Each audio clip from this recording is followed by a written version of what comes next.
What's going on, everybody? Today is April 10th, 2024. You're listening and watching the Daily AI Show live. And because today is Wednesday, that means that we are going to be talking about all the latest AI breaking news. We've got June, me, Robert, Andy, and I'm Brian. And like we do this every Wednesday. If this is your first show with us or you haven't heard one of our Wednesday shows, we try to look at all what we think is interesting AI topics, news stories, interesting little tidbits. They come from all over the place. And over the last 7 days, and then we discuss them on the show. The fun part, though, is that we very, very rarely know what the other co-hosts are going to bring to the conversation. So we are usually learning and finding out about new AI stories and interesting things along with you, which makes for great conversation. So that's what we have going on today. As always, I like to start off by asking who's got that burning story that they feel like, you know what, this has got to be first because it's super interesting. Who's got that story this week? Okay. Okay. Yeah, Andy, tell us. Somebody has it. Jimmy, you go ahead. Okay, well, there's a lot of little stories that all have the same theme, and that is Google and their Cloud Next 2024 conference that's going on right now. And so ahead of that, they released a bunch of news about all the kinds of wonderful things that Google's doing to catch up with everybody else. Now, so I'd like to open up with a couple of Google specific news. So one is they released a couple of models, generative AI models. One is called Max Diffusion. They quietly released that in February, but that's now being touted as part of their overall package. And that's essentially a collection of reference implementations for diffusion-based models like Stable Diffusion and things like that. The other one is Jetstream. And so that's a new engine for specifically on the text generating models. So between the two of them, they're all accelerators. So Jetstream's supposed to offer 3 times higher performance per dollar for models like Gemma and even Meta's Llama. Then if we move on, what I found a little more interesting, because it's a little closer to home, is there's the new product, Google Vids. So Vids is essentially their attempt at creating an AI-assisted video creator. So it will take your marketing copy and it'll apply a preset voice, and then it'll take your visuals and it'll jam it all together for you. Nothing particularly innovative there, but it's Google doing it, right? So we're expecting more integration with their workspace and other things like that. There's a little announcement that they have moved Gemini 1.5 Pro into Vertex AI for public review. So that's a nice little move. So Vertex AI is their big product, their cloud-based product, like AWS's, cloud services and other things like that.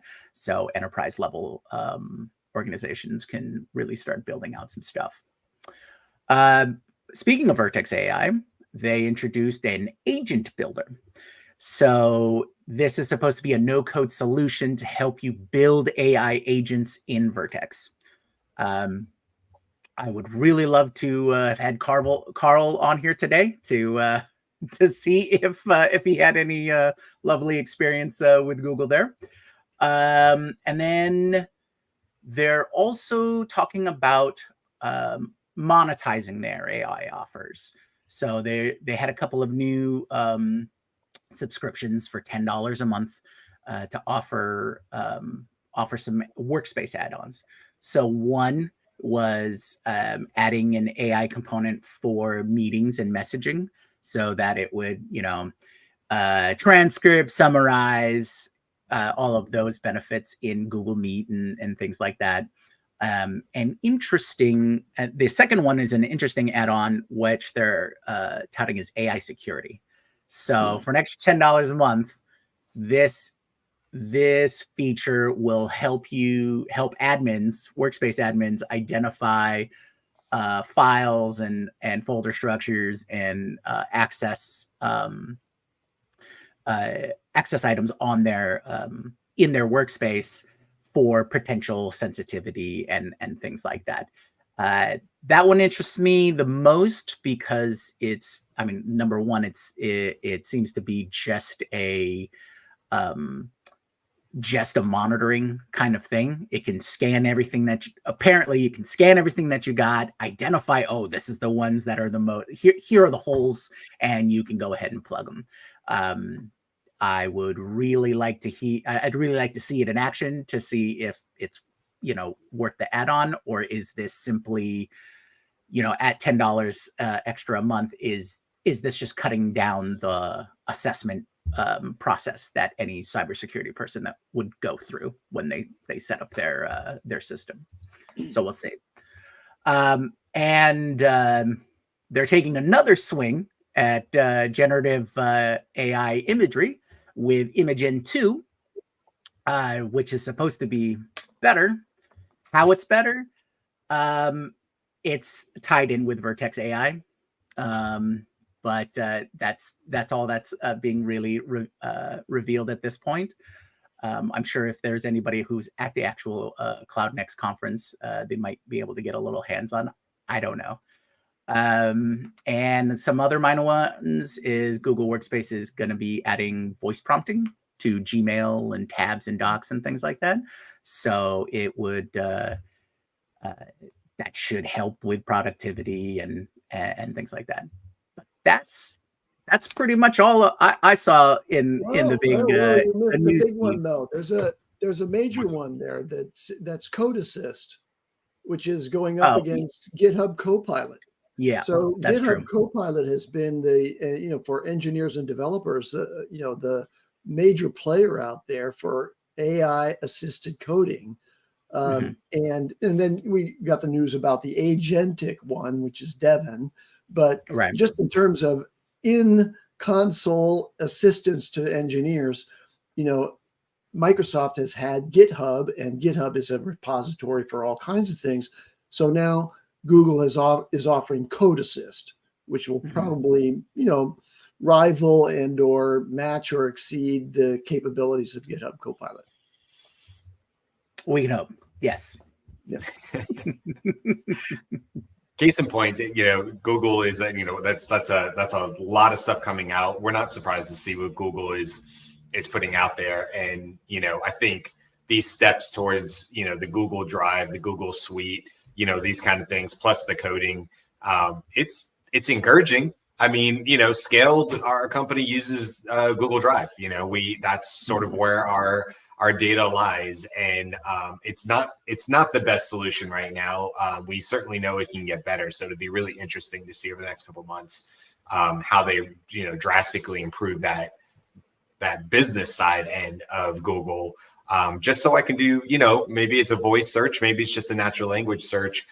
Beth was talking about this, and I can just say, hey, I need you to go look for, this specific string of words, or I need you to use semantic search to look beyond just the words and the keywords and really bring me back everything that's relevant to the search criteria I had. And that's something we know can come down the line, and it's kind of missing right now, but I'm definitely looking forward to it when it can just bring me back all the relevant content associated with maybe that search or whatever it is. So it's exciting. It's exciting. All right, what else we got? I've got some hardware stuff, some hardware news. I actually missed this in the Google the Google announcements. They announced a new ARM-based CPU that's specifically built for AI.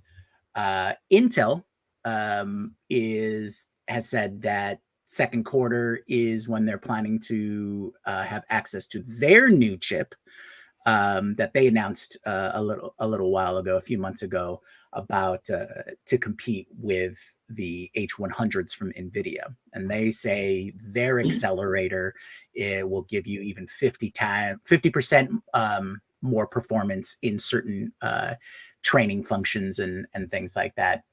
So on the hardware wise, they have access to that. Speaking to what you were talking about, Brian, I didn't realize this, but there's a question about Google and how it trains on documents, right? Because right now it will train on certain of your documents that are accessible.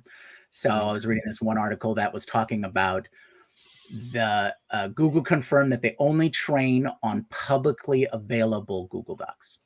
So if I share the link or so if it's on a website in a public domain, but this got me to thinking, like, how many Google Docs are shared that way, right?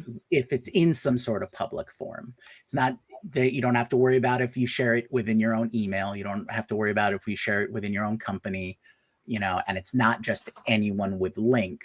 It's anything that's public facing, like a website and things like that. But I remember when Dropbox was first introduced, it had a really nice feature of it sort of act as a CDN for your file system. So you could integrate that within sharing. So I'm really curious to see how many Google Docs use that function in websites and stuff like that, to see if there's if that's a high percentage or not. Andy, what you got? All right. Well, I want to talk about Apple. So Apple recently announced their Realm. What Realm is, R-E, then capital A-L-M. It's a database, basically, and it manages data really efficiently with low power, and it can handle visual items really well, can reconstruct the screen in this database and convert it into a text-based representation for faster processing and so on. So we talked very briefly about Realm, but this week they also announced the release of a multimodal LLM called Ferret UI. Now, Ferret UI has the ability to look at the user interface of mobile displays. So this would allow Siri to comprehend and interact with on-screen elements. So and by the way, it's been trained on tasks like icon recognition and understanding what's on the screen. So it's a data set management system called Realm, plus this Ferret UI that together creates the right platform for delivering AI directly on your phone. So you can just feel in the combination of those two announcements, Realm last week and Ferret this week, that they're marching very swiftly towards providing the iPhone and the iPad and Macs, etc., with a combination of tools that are capable of operating locally and in a memory-friendly way, without requiring you to access the cloud largely, right? So this is all going to happen right on your phone. And that's really amazing. And it's going to change the game a lot in terms of the devices that we talked about yesterday. We talked about gadgets, including the AI pin and R1 from Rabbit. Those things depend on their cloud infrastructure to do that. It could well be that AI in the hands of Apple is converging on a time when you have your personal assistant right on your iPhone and it's right in your pocket. So I thought that was really good. Shifting. Can I comment on that really quick? Because we don't talk about one particular Apple product a lot because it doesn't come up in AI, but that's Apple TV. I don't know about everybody. I actually use Apple TV all throughout my house. I have 3 of them between the back patio, upstairs and downstairs. And when you think about Siri, like, I don't really use it a lot right now, but I would if I could go to like Siri. It used Perplexity as its background, right? If I could choose something like that.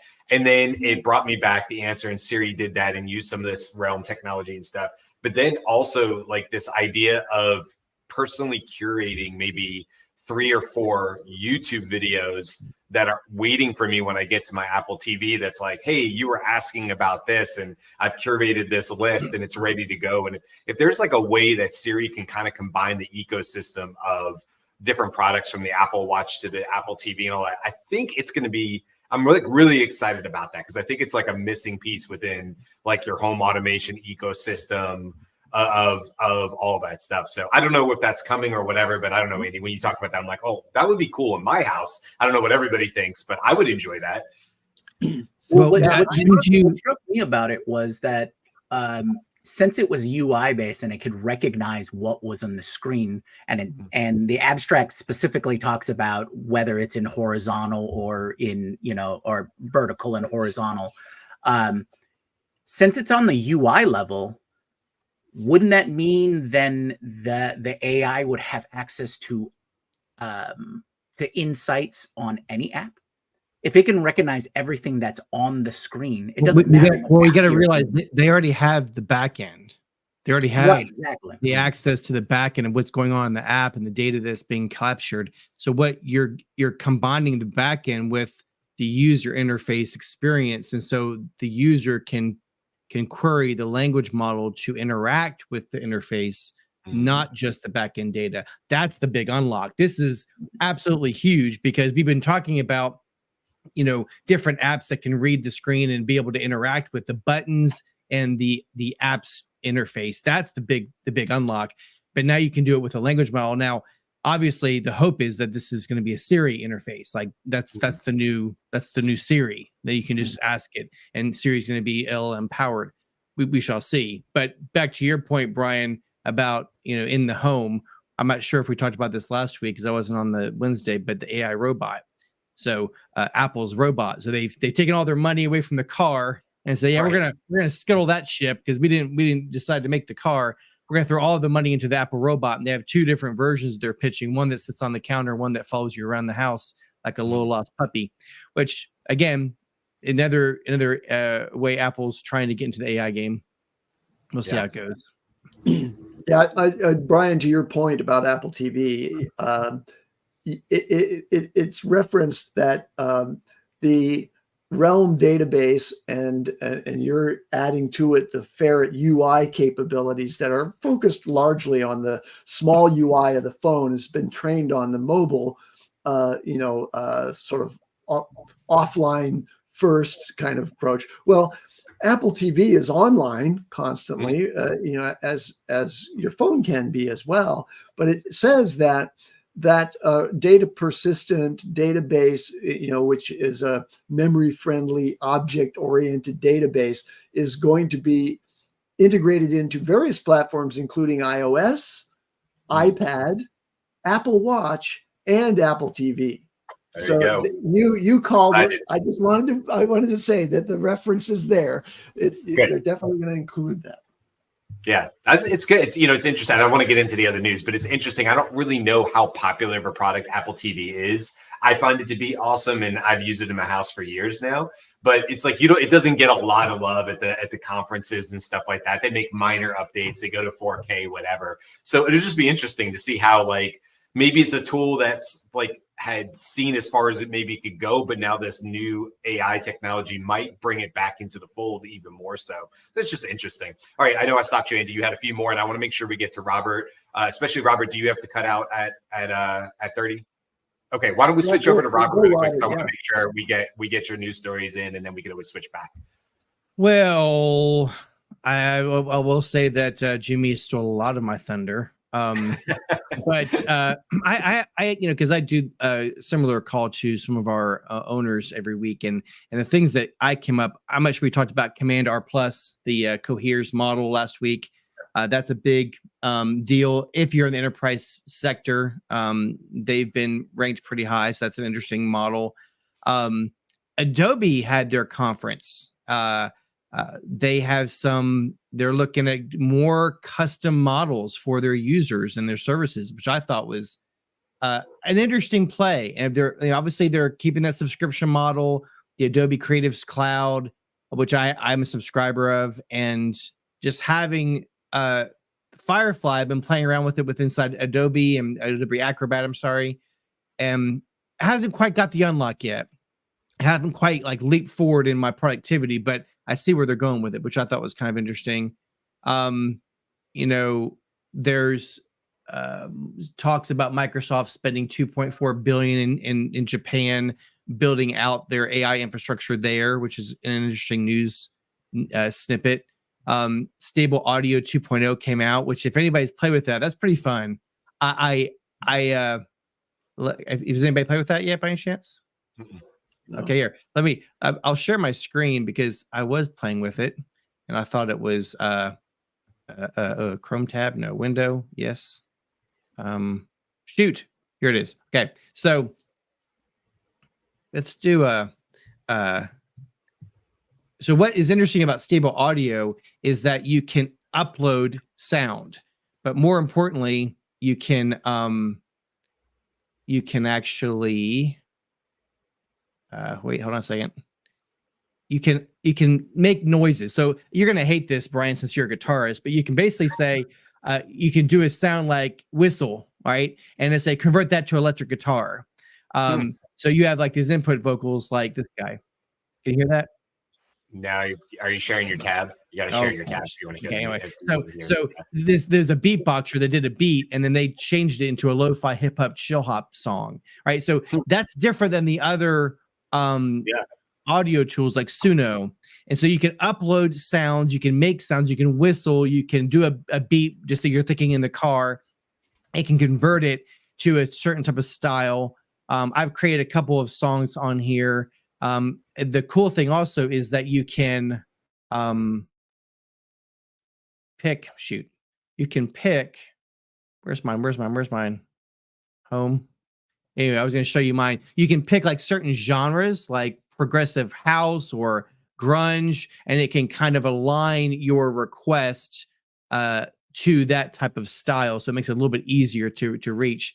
All that to say, it's very much like Adobe's version of an image generator. Lots of tweaking and functionality for those music people out there.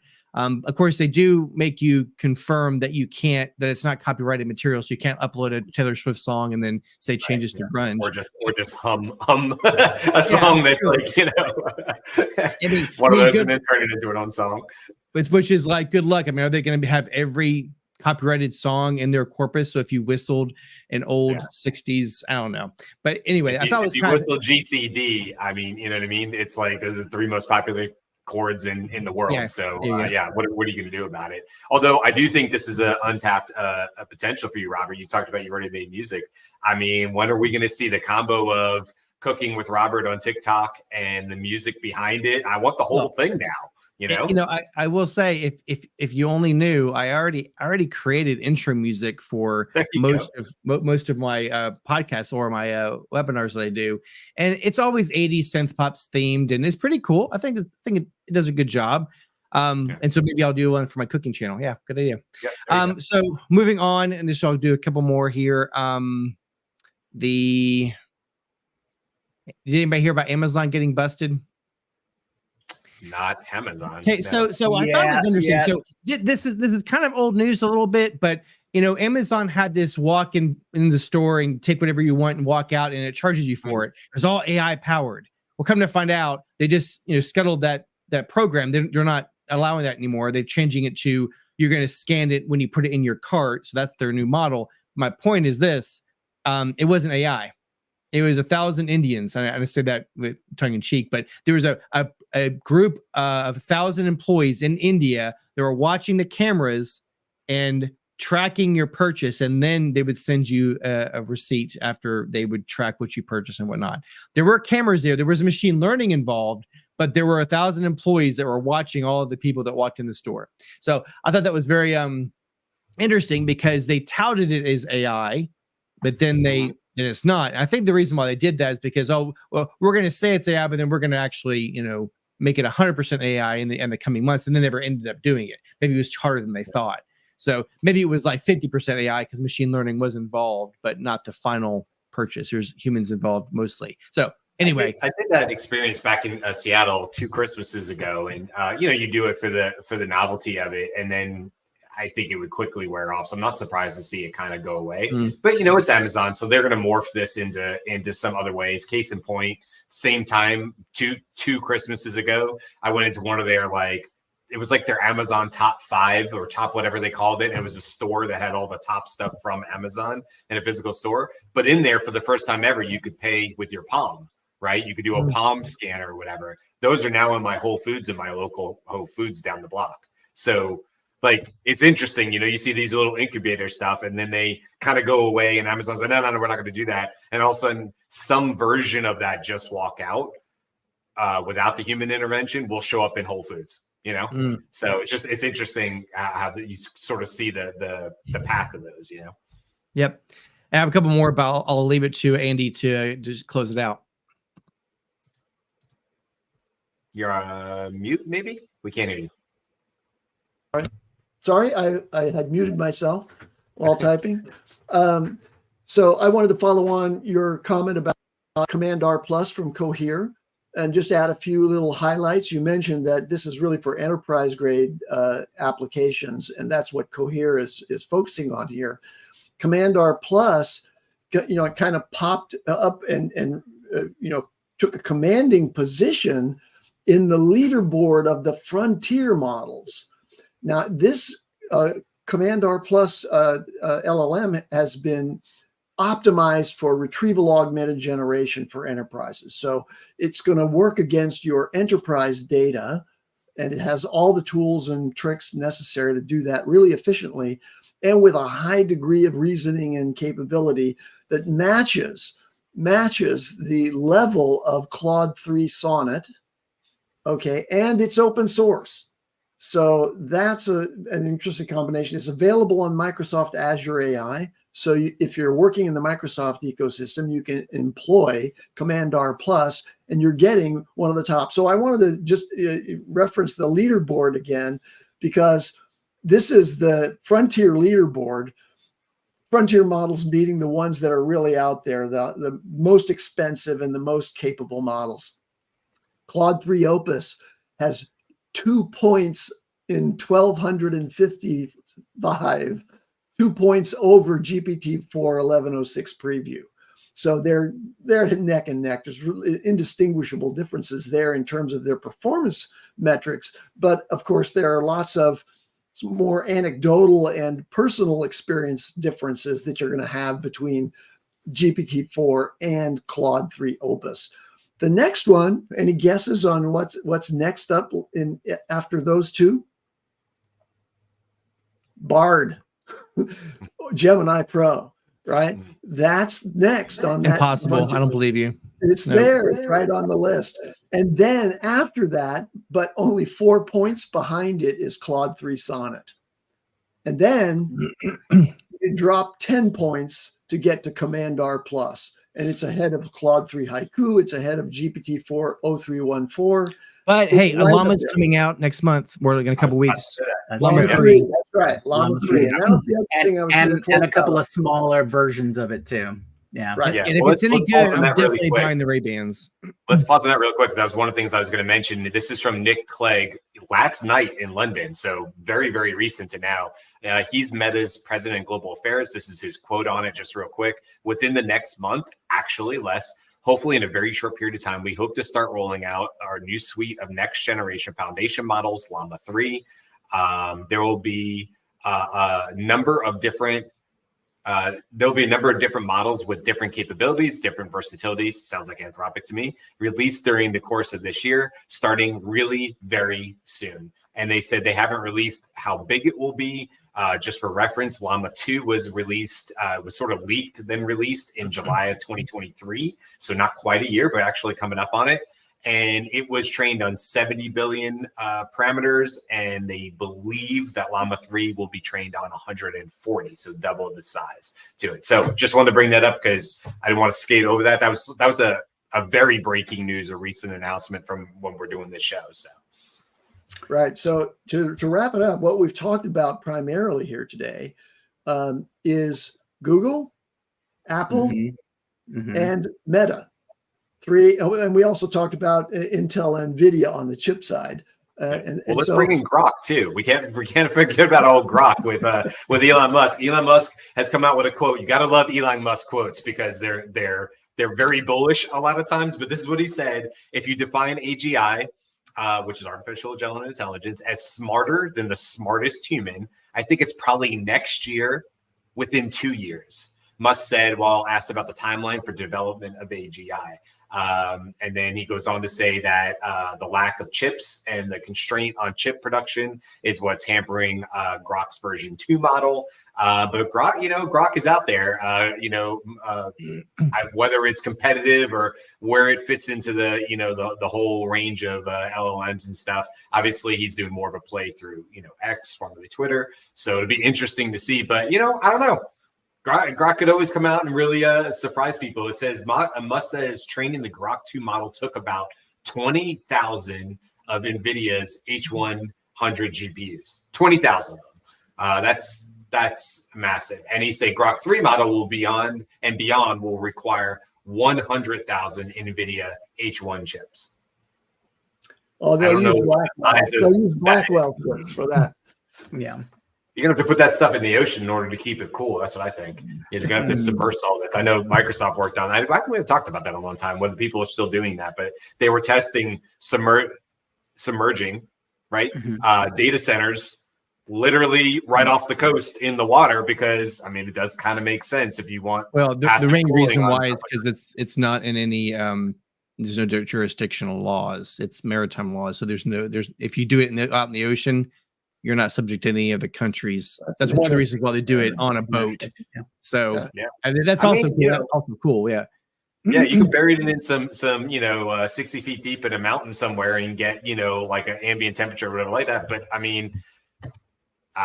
I don't know what it would do to the environment. I'm not making any claims there, but it does make sense to use water, obviously, for cooling and stuff like that. And that's going to be a major concern as more and more and more of this demand. Sam Altman has said it all the time. We're going to be our appetite and need for compute power will be like nothing we've ever seen because of AI and because what we're going to want it to do. And it's going to consistently need more and more. So, anyway, didn't want to leave out old Elon Musk there and what he's doing with Grok and hey, AGI is only a year or 2 years away, so we can celebrate when that comes. I don't know if I believe that, but yeah, we'll see. All right, any other things, or you guys want to wrap it up? I got one really quick palate cleanser. Spotify has released AI playlists.